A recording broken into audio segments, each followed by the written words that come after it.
ఈ పైన చెప్పినవి సాధారణంగా పురుషులకు అన్వయం, స్త్రీలకి కూడా అన్వయం కొంతవరకు. ప్రత్యేకించి స్త్రీల విషయం మాట్లాడుతోంది లక్ష్మీదేవి. నేను కాదు చెప్తున్నవి ఇవన్నీ, లక్ష్మీదేవి చెప్తోంది అని మీరు గుర్తుపట్టాలి. ఆవిడంది, గృహమునకు సంబంధించినటువంటి శౌచము, గృహమునకు సంబంధించిన శాస్త్రమును ఎవరు పాటిస్తారో అటువంటి స్త్రీల యందు నేను ఉంటాను. గృహమునకు సంబంధించిన శాస్త్రం అన్న మాటకి ఏమిటి అర్థం అంటే, మీ మీదెందుకు నా మీదే పెట్టుకుంటా. ఉదాహరణ, నా తమ్ముడు ఉన్నాడు అనుకోండి, లేకపోతే నాకు అన్నగారు ఉన్నాడు అనుకోండి. పోనీ తమ్ముడు అంటే ఉన్నాడు, అన్నయ్య అంటే లేడు, నాకు నేనే పెద్దవాడిని ఇంట్లో, అందుకని అన్నయ్య అంటే గొడవ లేదు. నాకు అన్నయ్య ఉన్నాడు అనుకోండి, వాడు పేదవాడు, పాపం వాడిది ఏం పెద్ద ఉద్యోగం కాదు, కానీ వాడి కొడుకు బాగా చదువుకున్నాడు, బాగా చదువుకుంటున్నాడు. వాడికి కాకినాడ ఇంజనీరింగ్ కాలేజీలో సీట్ వచ్చింది. వాడి ఆరోగ్యం అంత మంచిది కాదు, బయట ఏమైనా తింటే పడదు. అన్నయ్య, నువ్వు ఎందుకన్నయ్య బెంగ పెట్టుకుంటావు? ఇప్పుడు ఉన్న ఉద్యోగం కూడా వదిలి నువ్వు విశాఖపట్నం నుంచి ఇక్కడికి రాలేవు. నీ కొడుకుని నా దగ్గర పెట్టుకుంటాను, పెట్టుకుని ఇంజనీరింగ్ చదువుకున్న నాళ్ళు వాడు నా దగ్గరే ఉంటాడు, ఇంట్లో ఉండి చదువుకుంటాడు. పెద్ద ఇల్లుంది, ఓ గది ఖాళీగా ఉంది, అందులో ఉంటాడు, చదువుకుంటాడు. నాకు కొడుకు ఆసరా ఉంటాడు చక్కగా దగ్గరగా. నా కొడుకు ఎక్కడ ఉద్యోగంలో ఉన్నాడు, కాబట్టి వాడిని నా డిగ్రీకి పంపించన్నయ్యా, మా ఆవిడ ఉండి పెడుతుంది, శుభ్రంగా పిన్ని దగ్గర తింటాడు, సంతోషంగా ఉంటాడు అని నేను ఎప్పుడు అనగలను? ఎప్పుడు అనగలను? ఆమె సంతోషంగా అలా వండి పెడుతుంది అన్నప్పుడు, మీ అన్నయ్య కొడుక్కి నేను వండి పెట్టడం ఏమిటి అని అంటుందన్న భయం నాకుంటే నేను ఆదుకోగలనా? నా కొడుకు వరసైన వాడినైనా అన్న కొడుకునైనా? ఇంకంతకన్నా నేను వ్యాఖ్యానం చేయను. ఇంటికి బంధువుల్ని పిలవాలంటే పురుషుడికి ధైర్యం ఎక్కడిది? అతిథి పిలవాలంటే ధైర్యం ఎక్కడిది? తన గౌరవం నిలబడాలంటే ధైర్యం ఎక్కడిది? ఆమె నుండే వస్తుంది. తానొక మంచి పని చెయ్యాలి, తానొక మంచి పని చేసేటప్పుడు తనకి వ్యక్తిగతంగా ఉన్న చాలా సమయాన్ని ధారపోసేయాలి. అవి చేయకపోతే ఆయన కూడా ముచ్చట్లాడుకుంటూ కూర్చోవచ్చు ఇంట్లో. కానీ ఆయన పని చేయడం కోసం ఎక్కువ ఇంట్లో కూడా మాట్లాడకుండా చాలా సమయాన్ని వేరొక ప్రయోజనానికి వెచ్చిస్తున్నాడు. ఆయన అలా వెచ్చిస్తున్నా పోన్లే, ఆయనకు అది ఇష్టం, ఆయనను అలా బ్రతకని, ఆయన వెంట నేను ఉంటాననడం తప్ప, బా దీని వలన విసిగెత్తిపోతాను, మీరు ఇది మానేండి, హాయిగా ఇద్దరం ముచ్చట్లు ఆడుకుంటూ మేడ మీద కూర్చుందామని ఆవిడంటే ఈయన ఏం చేయగలడు? ఈయన చేయగలడా చేసే మంచి పనులు? ఆమె వెనక దన్నుగా ఉంది కాబట్టి చెయ్యగలిగాడు. అంటే నిజానికి ఏ ఇంట ఏ పురుషుడు ఏ గొప్ప పని చెయ్యగలిగినా వెనక ఆమె ఉండబట్టే. కాబట్టి ఆమె అలా నిలబడగలిగినదై ఇల్లాలి యొక్క వైభవాన్ని తెలుసుకుని, అసలు ఆయన విజయము వెనక నేనున్నాను కాబట్టి నడుస్తోంది అని తెలుసుకున్నదై ఉండగలిగితే అప్పుడు ఆ ఇల్లు శోభాయమానంగా ఉంటుంది. మీరు కొందరిని చూడండి, 5 కొడుకులు ఉంటారు, 5 కోడళ్ళు ఉంటారు, 4 కూతుళ్ళు ఉంటారు, అల్లుళ్ళు ఉంటారు, ఇంతమంది వియ్యాలారు ఉంటారు, ఎవ్వరితో ఒక మాట తేడా కూడా ఉండదు, ఎంతో సంతోషంగా ఉంటారు. దానికి అంతటికీ ప్రధాన కారణం ఎవరో తెలుసా? నిజానికి పురుషుడు కాదు, ఆ ఇంటి ఇల్లాలు. ఆమె ప్రేమ, ఆమె అందరినీ కూడగలుపుకుంటుంది. ఎందుకో తెలుసా? అక్కర్లేని చీకాకులు అవి ఇంట్లో బయలుదేరితే ఆయన అశాంతి పొందితేది ఆయన ఆరోగ్యానికి భంగకరం. నాకు కావలసిందా ఆయన, నా పసుపు కుంకాలు, ఆయన సంతోషంగా ఉండాలి. ఈ చిన్నవి ఏ ఉన్నా ఆమె జీర్ణం చేసేసుకుంటారు తప్ప బయట కూడా అందం. ఒక్కొక్క ఇల్లాలు అలా నిలబడిన కారణం చేత కుటుంబాలు నిలబడతాయి. నేను పేరు చెప్పను, కానీ మీకు ఒక విషయం చెప్తా. నేను విశాఖపట్నం ఉపన్యాసాలకు ఎడుతుంటా. ఒక కుటుంబం నాకు బాగా సన్నిహితం.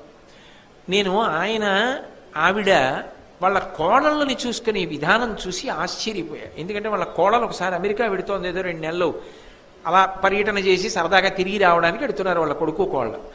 ఆ పిల్ల వెడుతూ ఆ అత్తగారిని పట్టుకుని ఇడిచింది. అత్తయ్య, 2 నెలలు నిన్ను విడిచిపెట్టి ఉండలేను అత్తయ్య, ఆయన రమ్మంటున్నారని వెళ్తున్నాను. నాకు ఆశ్చర్యం వేసింది, ఏమిటి కోడలు అత్తగారిని పట్టుకుని ఏడవడం ఏమిటి, 2 నెలలు ఉండలేను అత్తయ్య అని చెప్పి. ఆ రోజు వాళ్ళ ఇంట్లో నేను పలహారం చేస్తూ ఆయనతో అన్నాను, అయ్యా బహుశా మీ అమ్మగారు మీ భార్య గారిని చాలా ప్రేమతో చూసి ఉండాలి, అదే సంస్కారం మీ ఆవిడకి కూడా వచ్చింది, కోడళ్ళని అంత ప్రేమగా చూస్తున్నారన్నాడు. ఆయన పలహారం చేస్తున్న ఆయన ఆపి, మా అమ్మ గురించి ఒక్క మాట వ్యతిరేకంగా మాట్లాడడం నాకు ఇష్టం లేదు, కానీ కోటేశ్వరారు మా అమ్మ చాలా బాధ పెట్టిందండి నా భార్యని, అయినా మా అమ్మ నాకు పూజనీయురాలు, నేను ఒక్క మాట మా అమ్మకి వ్యతిరేకంగా మాట్లాడను. నా భార్య ఎప్పుడూ ఒక మాట అనేది, నా కోడళ్ళు మాత్రం ఇలా బాధపడకూడదు, వాళ్ళని గుండెల్లో పెట్టుకు చూసుకుంటాననేది. అందుకే నా కోడళ్ళని మాత్రం నా భార్య ఒక్క విషయంలో కూడా బాధ పెట్టలేదండి అన్నారు. ఆ ఇంట ప్రశాంతత, ఆ ఇంటి వృద్ధి అంతా ఎందువల్ల వచ్చిందంటే తాను కష్టపడినా ఆ కష్టం తన కోడలకి రాకూడదని ఆలోచించిన అత్తగారి పెద్ద మనసు. అక్కడే కాదు, ఏ ఇంట అయినా గొప్ప ప్రశాంతత సాధారణంగా దేని వలన వస్తుంది అంటే ఆ ఇంటి ఇల్లాలి గొప్పతనం. అది అంత తేలికైన విషయం ఏం కాదు, అది వాళ్ళ గొప్పతనం. నిజంగా కూడా వాళ్ళ ఓర్పు, వాళ్ళ మర్యాద, వాళ్ళ ప్రేమ, బంధువుల్ని కలుపుకోవడం, అక్క చెల్లెళ్ళు వాళ్ళ ప్రేమ, అది లేనినాడు ఏ పూర్ణత్వం ఉంటుంది? అందుకని ఆ ఇంటికి సంబంధించిన విషయముల మీద తన కర్తవ్యమునందు నిష్ట కలిగి ఉండి ఘటశుద్ధి అంటే పాత్రలు శుభ్రంగా ఉన్న ఇంట్లో ఉంటారు. పాత్రలు శుభ్రంగా ఉండడం అంటే ఏమిటి? ఇంటిని చూసి ఇల్లాలని చూడండి అని అంటారే. ఎక్కడ చూసినా ఇంగిలి గ్లాసులు, ఎక్కడ చూసినా ఇంగిలి గిన్నెలు, ఎక్కడ చూసినా అలా పడిపోయి ఉండి రేపొద్దున్న పని పిల్ల వస్తుందండి అప్పుడేదో ఒక అడుగుతారండి, అలా ఎక్కడ చూసినా ఇంగిళ్ళే, ఏ పాత్ర శుద్ధిగా ఉండదు. అలా ఉండడానికి అవకాశం ఉండేది ఎక్కడ అంటే ఒక్క పసిపిల్లలు ఉన్న ఇంట్లో మాత్రం క్షమార్హం. ఎందుకంటే పసిపిల్లలు ఉన్నారనుకోండి, ఆ ఇంట ఎక్కువ పాత్రలు వాడవలసి ఉంటుంది. తల్లికి చాలా ముఖ్యమైన పనులు ఉంటాయి ఆ పసిపిల్లలతో, అప్పుడు ఉన్నా అది ఎవరూ తప్పట్టరు. కానీ తగినంత అవకాశం ఉండగా ఇంట్లో పాత్రలన్నీ మకిలి పట్టి ఉండకూడదు. అలా ఉంటే ఇంటికే కదండి అనారోగ్యం. కాబట్టి ఇంటి పాత్రల యొక్క శుద్ధిని బట్టి నేను ఆ ఇంటి ఇల్లాలి వైభవాన్ని గమనించి ఆమె యందు నిలబడతాను అని లక్ష్మీదేవి అంటూ, ఎటువంటి వారి యందు ఉండను వల్లభ ప్రతికూల, అయిన దానికి కాంద్యానికి భర్త ఎతి అంటే తాను పెతి అనాలని. అంటే వ్యతిరేకించకూడదా అండి అంటే నేను మీకు ఒక మాట చెప్తాను, వ్యతిరేకించి తీరవచ్చు, ఏమీ అభ్యంతరం లేదు అందులో. నిజానికి ఒక్కొక్కసారి భర్తకు వచ్చిన ఆలోచన కన్నా భార్యకి మంచి ఆలోచన వస్తుంది. వస్తే దానికి ఏం అనుభవం ఉండక్కర్లా, పెద్ద చదువుకోక్కర్లేదు కూడా. శభాష్, మంచి మాట చెప్పావే, నువ్వు చెప్పింది బాగుంది, తప్పకుండా నువ్వు చెప్పినట్టు చేద్దాం అని భర్త అంగీకరించగలగాలి. తానొక మాట అందనుకోండి, నువ్వు చెప్పింది తప్పు, ఇలా ఆలోచించు, ఇలా చేస్తే బాగుంటుంది అన్నాడు అనుకోండి, అవును ఆయన చెప్పింది బాగుంది కదా అని ఆమె అంగీకరించగలిగి ఉండాలి. అంతేకాని ఎప్పుడూ ఎవరో ఒకరి మాటే చెల్లాలన్న పెంకితనం పనికిరాదు. అది భర్త విషయంలోనైనా దోషమే, భార్య విషయంలోనైనా దోషమే.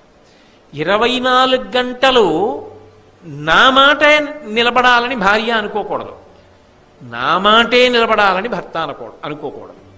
ఒక అభిప్రాయం అడిగి బాగా చెప్పింది అనుకున్న నాడు మంచి మాట చెప్పావు, ఆచరిద్దాం. చెప్పలేదు అనుకున్న నాడు నింద చేయడం కాదు, ఇది ఇందుకొద్దు, ఇలా ఆలోచన చెయ్యి, ఇలా చేద్దాం. ఆమె అంతకన్నా బాగా ఆలోచన చేసి రేపు నీకు ఇంకొక మంచి ఆలోచన చెప్పచ్చు.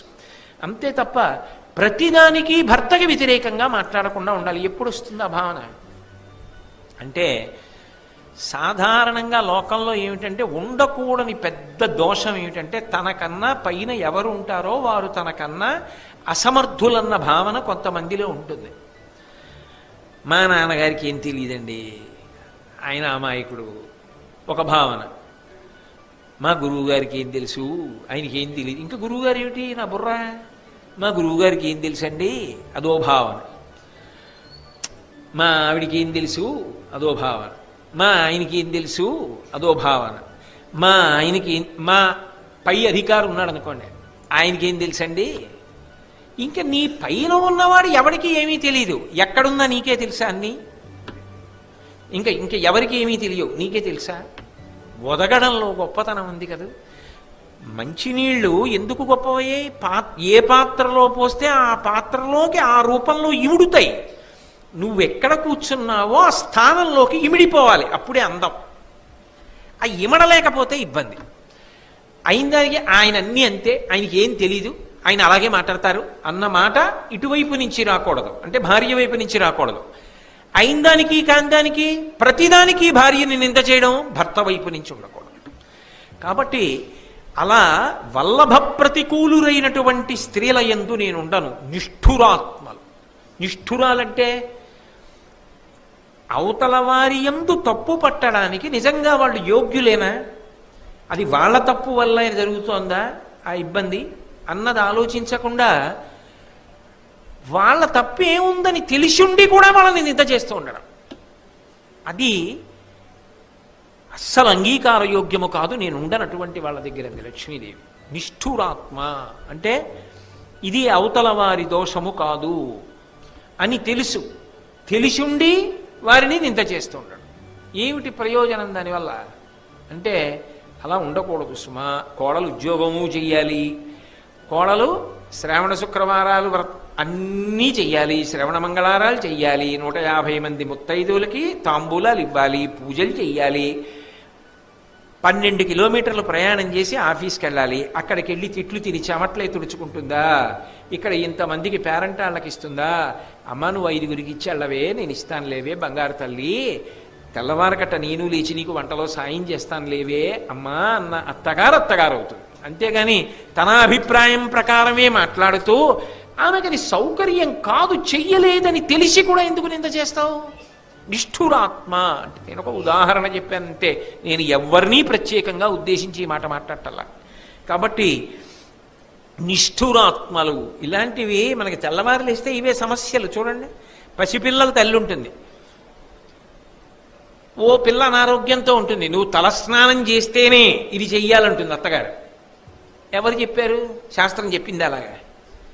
ఆమెకి ఒంట్లో బాగుండకపోతే పసుపు నీళ్లు తల మీద చల్లుకోవచ్చు. ఎందుకు విన్నావు ఈ పురాణాలన్నీ? ఎందుకు తిరిగావు గురువుగారి దగ్గర?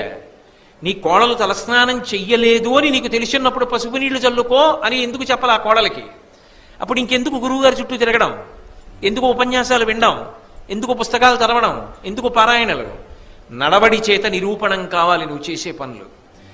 నిష్ఠురాత్మ అవకాశం శాస్త్రం ఇచ్చినప్పుడు, పిల్ల బాధపడుతున్నప్పుడు నువ్వెందుకు దాన్ని మినహాయింపును ఉపయోగించవు?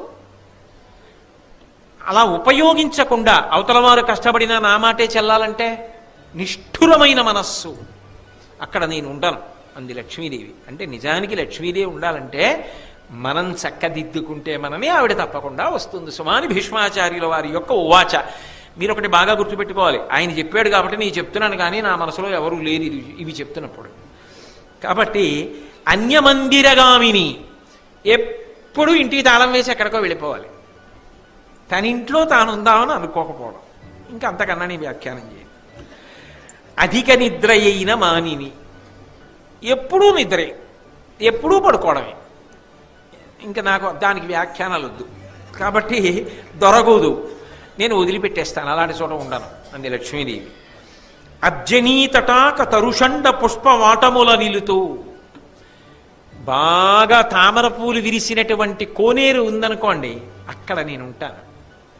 పువ్వులు పూసిన చెట్లుంటే అందులో నేనున్నాను. నేను నా ప్రవచన ప్రారంభంలోనే మీకు లక్ష్మి అంటే ఎలా ఉంటుందో చెప్పాగా, ఆకుపచ్చని ఆకులతో ఉన్న చెట్లలో నేనున్నాను, అవన్నీ లక్ష్మియే అని లక్ష్మీదేవి చెప్పిందయా ధర్మరాజా. కాబట్టి నీకు లక్ష్మీ కటాక్షము కావాలంటే ఆమె ఎలా ఉంటే అనుగ్రహిస్తుందో అలా ఉండడానికి ప్రయత్నం చెయ్యి అని భీష్మాచార్యుల వారు చెప్పారు. చెప్పి వేరొక వృత్తాంతాన్ని చెప్తున్నారు. సిరిధేనువలలోని కరిగిన ఎవ్వతవనియవి అడిగిన అమ్మహాత్మ శ్రీ నేను మీలో వసింపగా వచ్చి తిని అనవుడు, చించలమైన నిన్ను ఒల్లముమాలోన ననుపగా అనియే అగ్గోవులు, దానిక దేవి వగచి ఏను బాసిన సర్వదానవ కులము కిట్పడియే పొందిన సురల్ ప్రభుతనుందిరి, ఏను వచ్చుట కోరి కాదే తపంబులాచరింతురు, నన్నిట్టుల అభిభవించుట ఉరవి మీకు అన్న అధ్రువమొల్లమనుట అభిభవమే నీకు బోలినయచటి కరుగు. ఒకసారి లక్ష్మీదేవి ఆవుల దగ్గరికి వెళ్ళింది. నీ యందు సమస్త దేవతలు ఉంటారు కదా, కాబట్టి ఓ గోవా నాకు కూడా నీ యందు నివసించడానికి ఒక స్థానాన్ని ఇయ్యి అని అడిగింది. అడిగితే అవి అన్నాయి, గోవులు నువ్వెవరు అన్నాయి. అంటే ఆవిడంది నేను లక్ష్మీదేవిని అంది. అవి అన్నాయి నువ్వు మా దగ్గర వద్దు అన్నాయి. ఇవి ఎందుకు వద్దు అంది.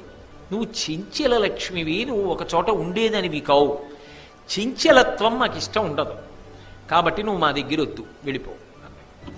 ఆవిడంది, మీరు అలా అనకూడదు, నేను వదిలిపెట్టడం వెనక మంచి వాళ్ళకు అనుగ్రహం ఉంటుంది, పట్టుకోవడం వెనక చెడ్డవాళ్ళకి దురదృష్టం ఉంటుంది. నేను రాక్షసుల్ని వదిలిపెట్టి వెళ్ళిపోతుంటాను, అందువల్ల లోకము రక్షింపబడుతుంటుంది. సన్మార్గంలో ఉన్న వాళ్ళ దగ్గరికి వెళ్ళిపోతూ ఉంటాను, అందువల్ల వాళ్ళు వృద్ధిలోకి వస్తుంటారు. అందుకు కదా నా కోసం తపస్సు చేస్తారు, అందుకు కదా నా పేరు లక్ష్మి. అందరూ నన్ను చూస్తూ ఉంటారు కదా, ఆవిడ అనుగ్రహం కలగాలని కోరుకుంటారు కదా. అటువంటి నన్ను మీరు చెంచల లక్ష్మి అంటారేమిటి? మరి నేను కదలకపోతే ఎలా కుదురుతుంది? అసలు నేను కదలడమే లోకానికి ప్రయోజనం. మీరు చూడండి, కరెంట్ అంటే కదిలితేనే దానికి ప్రయోజనం. కరెంట్ కదలకుండా ఆగిపోయింది అనుకోండి, ట్రాన్స్ఫార్మర్ కరెంటు పోయిందంటాం. కరెంట్ అంటే కదులుతోంది, కరెన్సీ అంటే కదిలితేనే ప్రయోజనం. కరెన్సీ డబ్బు ఉంది, ఓ మంచి పని చేస్తేనే ప్రయోజనం, దాచేస్తే కంపు వస్తుంది, ఏమిటి ఉపయోగం? దానివల్ల ఉపయోగం ఉండదు. కాబట్టి నేను కదలాలి, డబ్బు కదులుతూ ఉంటేనే లోకంలో ఉపయోగం ఉంటుంది. నేను చెంచల లక్ష్మిని అంటారేమిటి? మీరు అలా అనకూడదు అని లక్ష్మీదేవి గోవులతో అంది. అని గోవుల పలికిన సిరివిని మీచే ఇట్లు పరిభవింపగబడి, ఏ జనిన నన్ను ఎవ్వరును గైకొనరు, శరణమగుడు వెడుకునియదమిమ్మున్. గోవులే లోకంలో లక్ష్మీదేవిని అంగీకరించలేదు, చెంచల లక్ష్మి అని పంపించేశాయంటే లోకంలో ఎవ్వరూ నన్ను ఉండమని అడగరు. ఆమె కఠిన హృదయ అంటారు. అందుకని నేను మిమ్మల్ని శరణాగతి చేస్తున్నాను.